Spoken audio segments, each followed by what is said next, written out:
Preachers, it is Wednesday night. You know what that means, AEW Dynamite. There's something that I'm dying to talk about, but I'm going to talk about the show in order because I don't want to get mixed up and forget to mention things. We had Adam Copeland who came out. I saw him and I was like, oh, he's such a cutie. Then I realized, where the hell's the TNT title? And he didn't have it on. He come in the ring and he dressed, yes, he don't have the TNT title right now, but he came here to talk with the fans.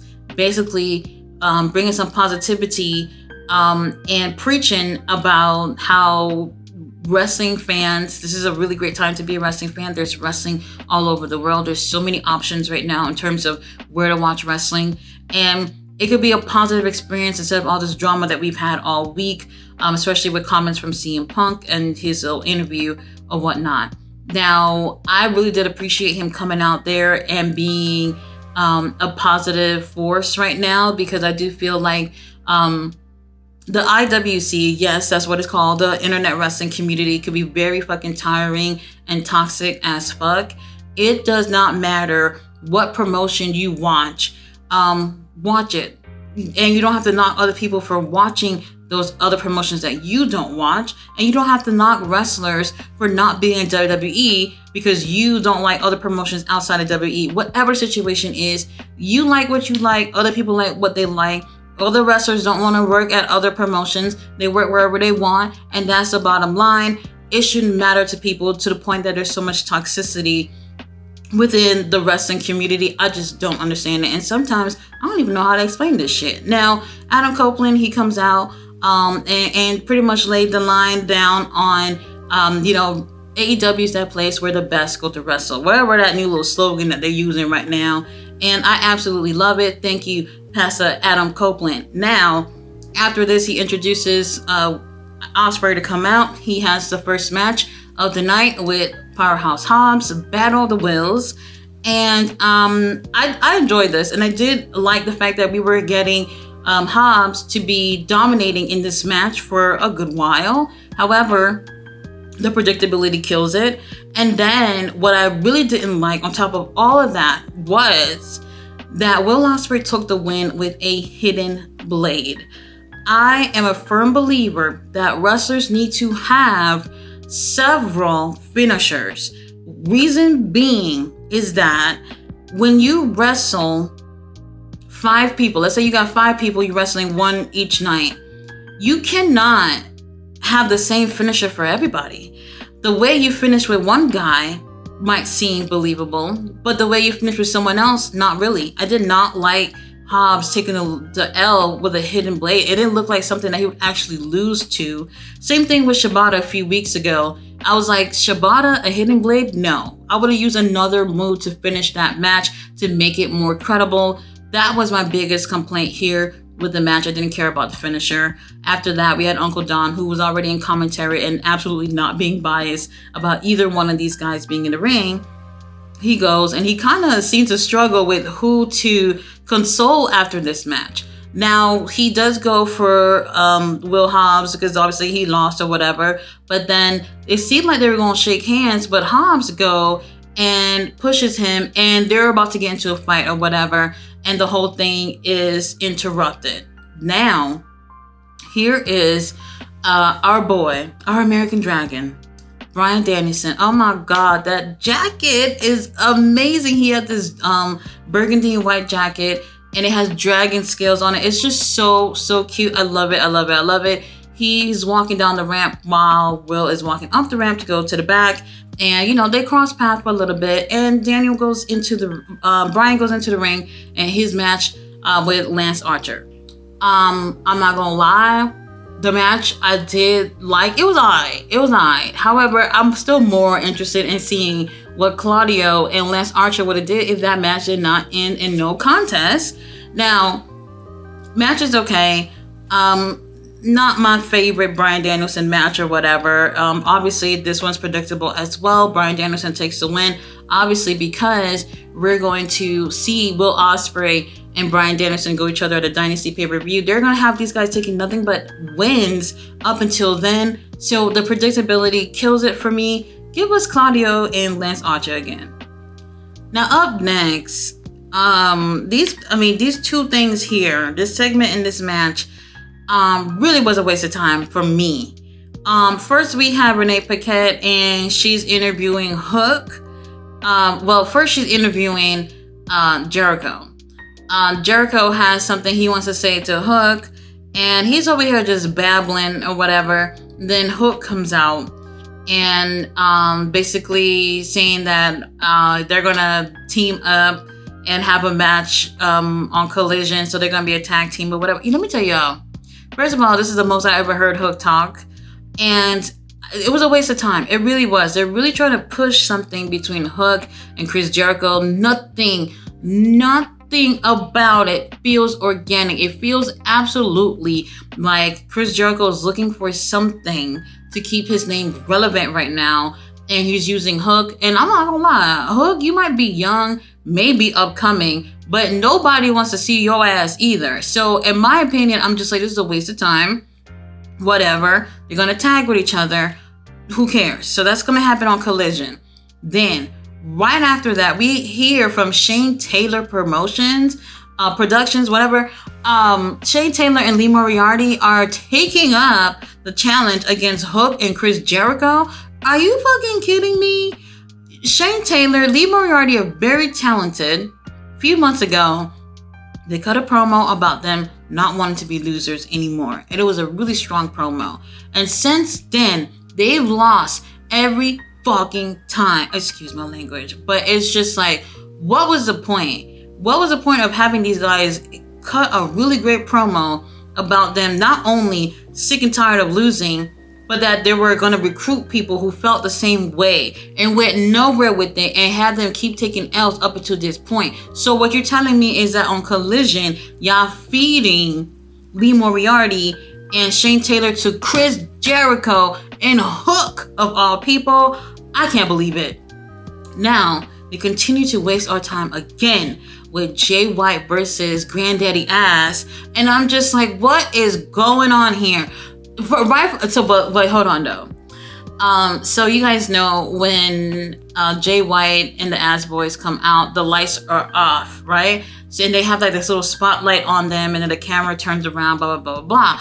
So Jay White is in the dark, and that spotlight on him, and then all of a sudden you see Daddy Ass right behind him in the dark. It was just the coolest shot though. I'm not even gonna lie, that was the coolest part of this whole motherfucking thing.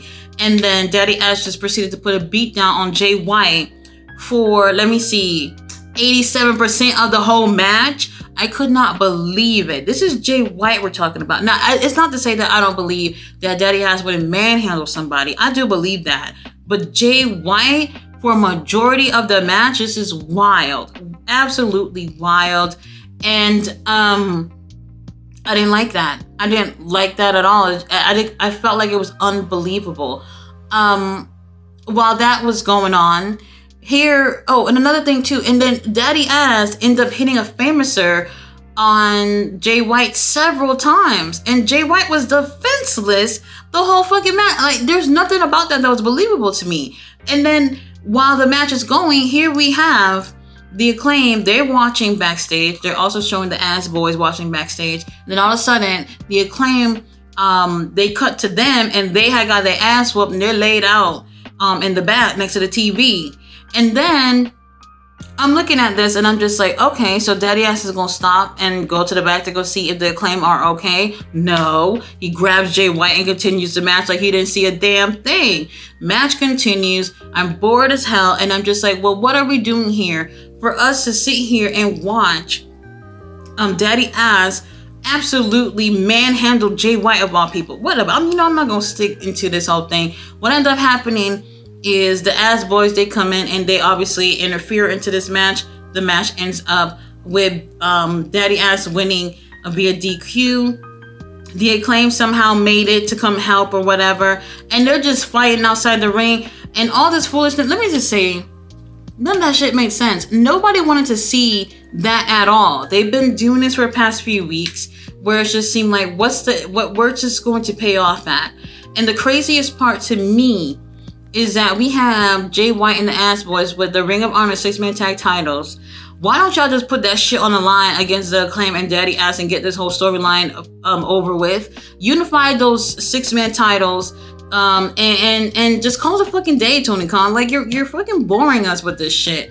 I didn't care for it. After this, we have Willow Nightingale, who's doing an interview with Renee. Stokely comes out, and Chris Statlander comes out as well. And for whatever reason, this is bothering me, and other people in the chat during the watch along too, was that they were not facing the crowd. They had their backs towards the crowd and facing the stage.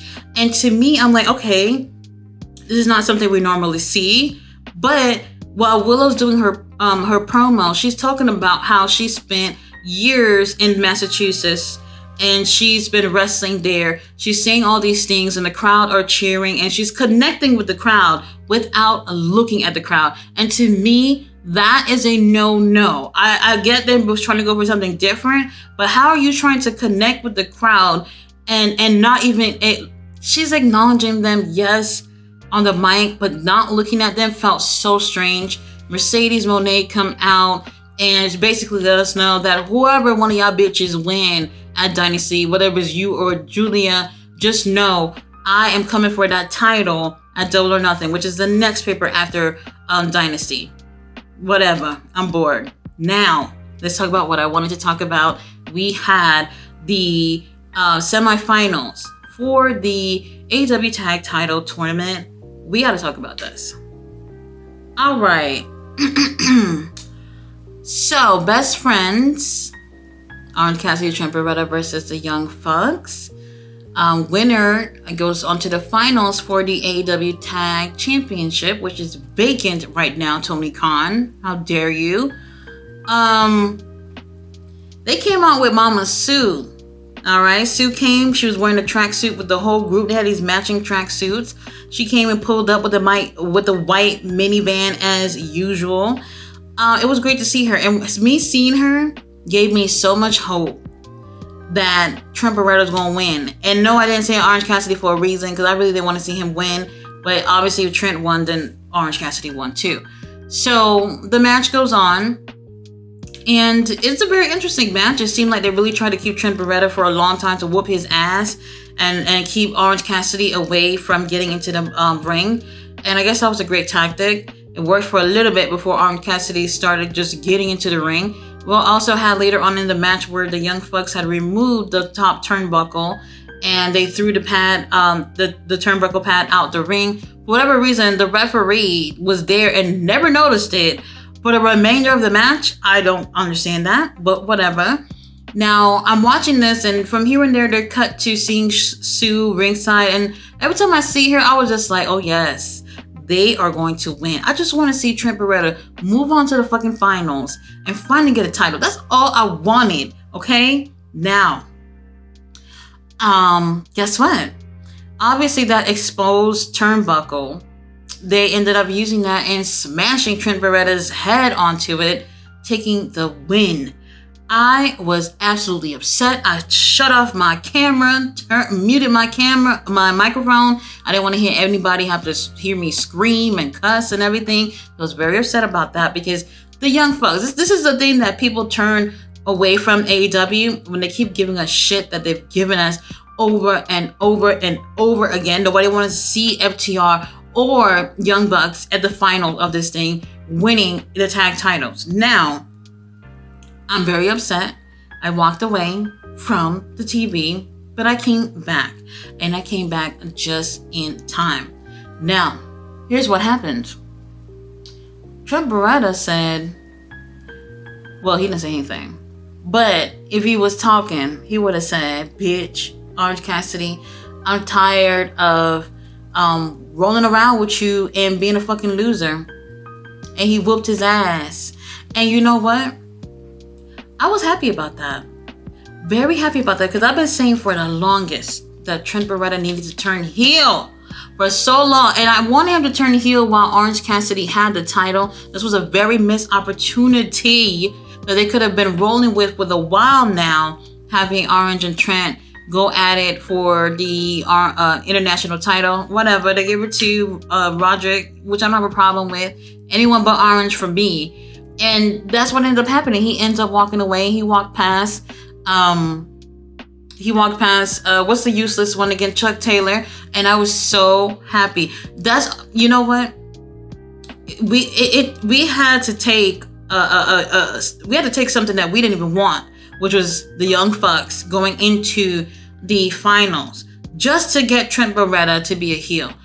I'm gonna take that, and I'm just gonna hope that Top Flight ends up beating FTR and advancing and probably even winning the tag titles. That would be great to see. But real talk, Tony Khan, stop giving us the same bullshit. But in the same talking, thank you for giving me what I've been praying for. Trent Beretta is finally heel. Now, after this, we do have Mariah May versus Thunder Rosa. There was some hiccups here in this match, and I'm not expecting things to be perfect, but this is the only women's match of the night once again.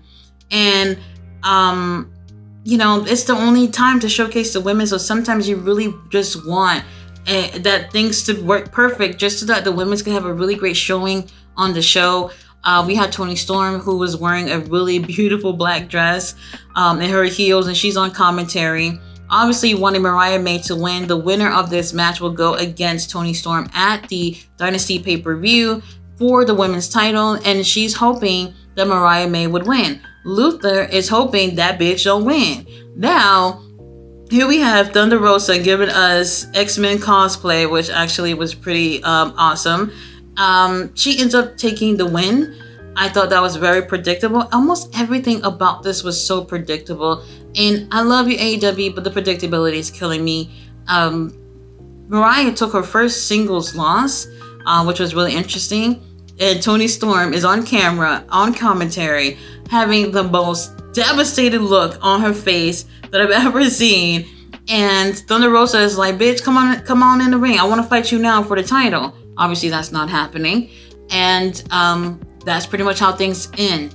I just want to see more with the ladies, and obviously that's still being predictable too, but Mariah did take the loss here. What's going to happen with Mariah moving forward? No clue, but we have to wait a few more weeks before the pay-per-view, and I'm glad for once, Tony Khan, you are giving us matches a good while in advance before the pay-per-view. I don't want to see this last second making up matches just days before the pay-per-view. So kudos, I guess, to Tony Khan for doing what he's supposed to do.